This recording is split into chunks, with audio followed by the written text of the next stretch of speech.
Being in the world, but not of it, a biblical literacy mandate. In the final hours before his arrest and crucifixion, Jesus prayed for his disciples. I believe this is the heart of his prayer. Quote, I have given them your word, and the world has hated them, because they are not of the world, even as I am not of the world. From John 17:14.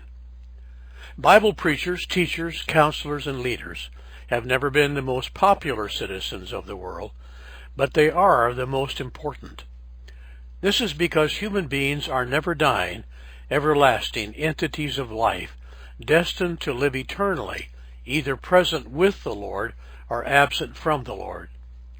Consequently, while in the world, we cannot be of it and faithfully represent the word of truth. This is why we are both encouraged and warned by the very word we teach. Quote, be diligent to present yourselves approved to God as a workman who does not need to be ashamed, accurately handling the word of truth. From 2 Timothy 2:15. Quote, let not many of you become teachers, my brethren, knowing that as such we will incur a stricter judgment. From James 3:1.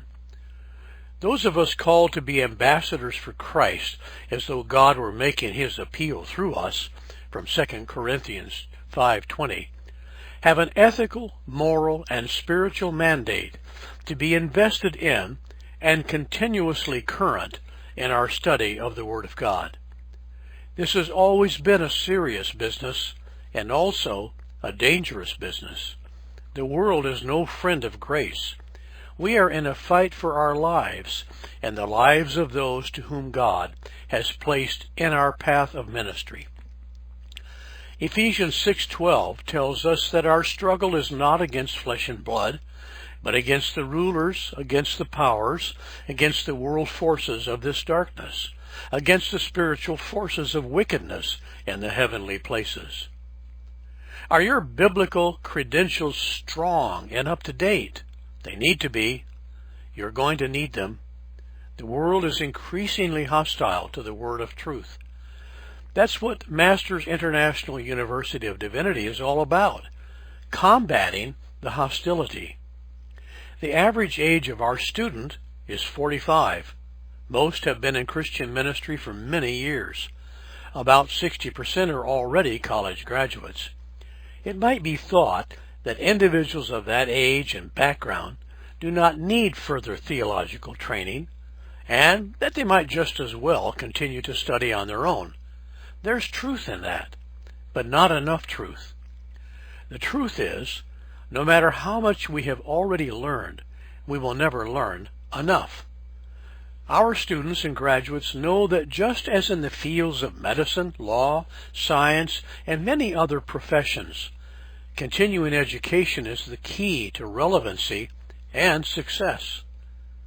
Here is what we can promise you. If you enroll in one of our programs, you will receive high-quality courses that will fortify you as an ambassador for Christ.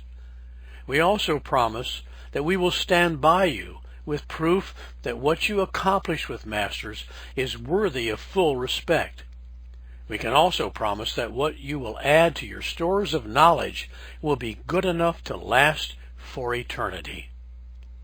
Finally, the worldly pressures that surround us are always seeking to overcome us. But with the power of the Word of God planted deeply in our hearts and minds, no power can resist the force of our calling from God. That is His promise. And that's why He has told us in John 16:33, these things I have spoken to you, so that in me you may have peace. In the world you have tribulation, but take courage. I have overcome the world. And then in 1 John 5:4, we are promised that whatever is born of God overcomes the world, and this is the victory that has overcome the world, our faith. You are hereby invited to join our worldwide family of biblical scholars as together we resolve to serve the Master in the word of truth in the power of God by the weapons of righteousness for the right hand and the left, from 2 Corinthians 6:7. And therefore to be in the world, but not of it.